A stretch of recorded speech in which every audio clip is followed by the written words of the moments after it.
Hello everyone, welcome to another video. In this video, I will show you how to get a refund from YouTube TV. Now, as you can see, we are here on YouTube TV, and if you sign in YouTube TV, what you can do is, I will show you this on a real YouTube right here, but what you can do is you can go to your YouTube TV, right? And for example, if we go here to YouTube Studio, I'm just going to show you how this icon will look like. So if you log in into your YouTube TV, you will have this icon right here. You can click on that icon on your YouTube TV, and here you can actually search for help and get help as a YouTube TV user. So what you can do is you can click get help as a YouTube creator, right? Or as a user.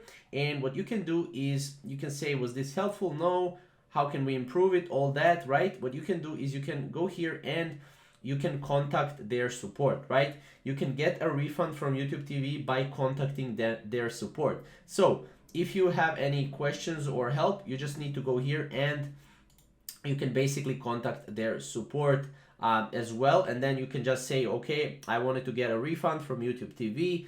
I'm not using it or something like that, right? And then you will be getting a refund from YouTube TV. Again, if you're on YouTube TV, make sure to go to that help section, and then you will be able to contact them directly. Since I don't use YouTube TV, I can't show you the full process, but you can go here to help again on your YouTube TV, and you will be able to search for help, and you will be able to get help from a team member in their support team. So that's basically how to get a refund from YouTube TV. Very simple way. Again, if you have any questions or comments, comment down below and I'll help you out with just that. So thank you guys for watching.